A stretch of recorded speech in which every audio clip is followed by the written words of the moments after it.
Dans tout le monde, il y a ceux qui rêvent de changement, et puis, il y a ceux qui le créent. Cette histoire inspirante nous raconte la vie d'un homme qui a travaillé toute sa vie pour réinventer le futur. À Pretoria, en Afrique du Sud, on est le 28 juin 1971, une mère canadienne donne naissance au petit garçon Elon Musk, d'un père sud-africain, qui était ingénieur mécanicien et promoteur d'immobilier, celui qui, depuis son plus jeune âge, lui a appris les tâches manuelles, et c'est alors que très tôt, le jeune Elon fabriquait des fusées en carton alors qu'il grandissait dans sa ville natale. À l'école, Elon était très différent des autres élèves, puisqu'il était timide et introverti et était même atteint du syndrome d'Asperger, qui expliquait sa maladresse physique, son utilisation atypique du langage et ses relations sociales.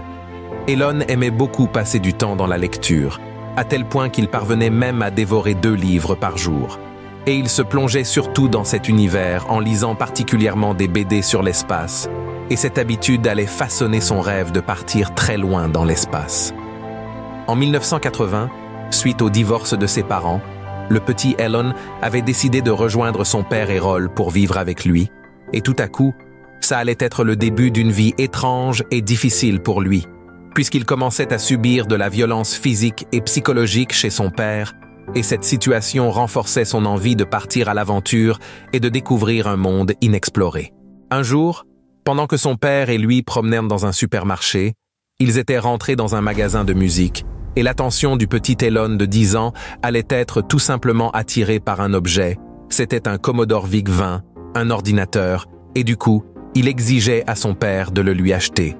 Et depuis, il devait explorer des milliers de pages de manuels compliqués pour apprendre à coder pour pouvoir s'en servir. Et ainsi, il est entré dans le monde secret de l'informatique. 2 ans plus tard, Elon Musk allait échanger son premier programme de jeu vidéo de 160 lignes de code contre $500 avec des professionnels et investissait tout cet argent dans du matériel informatique et dans des manuels dans l'idée de continuer à s'améliorer. À ses 14 ans, Elon avait connu sa crise d'ado puisqu'à l'école, ses camarades se moquaient de lui et de son esprit rêveur, et il pouvait seulement se recourir à sa culture de lecture qui lui permettait de rêver du ciel et de l'espace et de voyager. Puis à 16 ans, il avait décidé avec son frère d'ouvrir une entreprise, mais pour valider le projet, il fallait la signature d'un adulte, mais malheureusement, ni son père ni son oncle n'étaient partants pour celui-ci, jusqu'à ce que ce projet allait tomber à l'eau. Quelque temps après, il ne se sentait plus à l'aise en Afrique du Sud qu'il trouvait trop fermé et avait décidé de partir étudier aux États-Unis. Comme ça, il allait obtenir la nationalité canadienne de sa mère à ce moment-là pour lui faciliter son immigration aux États-Unis. Une fois arrivé au Canada, il avait entamé des études en administration dans l'université Queen's avant d'obtenir une bourse pour poursuivre ses études à l'université de Pennsylvanie. Et ce jour-là, son rêve d'étudier aux États-Unis avait été concrétisé.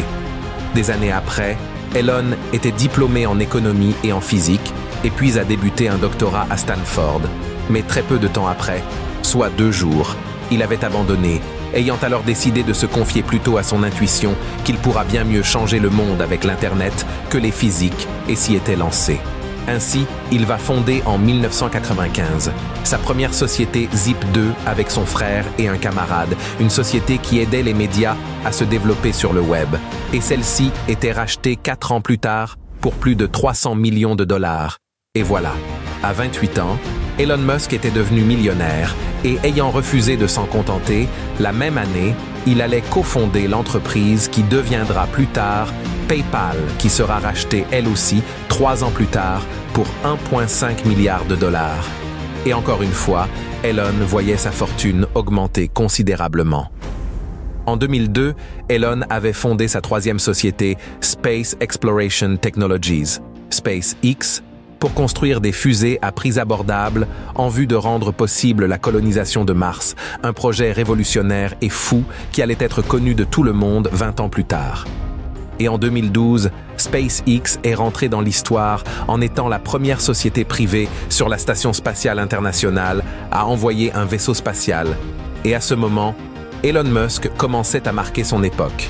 Ensuite, son prochain projet allait être Tesla. Cette société de production et de vente de voitures électriques à des prix abordables et qui devient actuellement le premier producteur de voitures électroniques au monde, inscrit également dans la lutte contre le réchauffement climatique, qui l'inciterait aussi à créer la société SolarCity, qui était devenue en 2013 la seconde plus grande entreprise de panneaux solaires aux États-Unis. Donc, il paraissait que tout ce à quoi touche Elon Musk connaissait forcément du succès. Mais en 2008, avec la crise, les deux sociétés SpaceX et Tesla ne pouvaient que survivre de justesse. Mais cela n'empêchait à Elon de se lancer dans de nouveaux projets tels que Hyperloop en 2012, Neuralink en 2016 et The Boring Company, et était à l'origine de quelques autres projets en parallèle comme celui d'OpenAI. En 2022, il devient l'actionnaire majoritaire de Twitter, jusqu'à l'acheter complètement. Aujourd'hui, cette histoire du visionnaire reconnu mondialement, dont les entreprises transforment les industries de l'espace, de l'automobile et de la technologie, Elon Musk, nous enseigne alors la persévérance et la détermination, nous montrant que même nos origines modestes et nos défis personnels les plus difficiles ne peuvent pas nous empêcher d'atteindre le succès si nous croyons en nous-mêmes et travaillons sans relâche pour nos rêves. Merci de partager cette vidéo à un proche et abonnez-vous donc pour plus d'histoires inspirantes. À bientôt pour une plus belle histoire.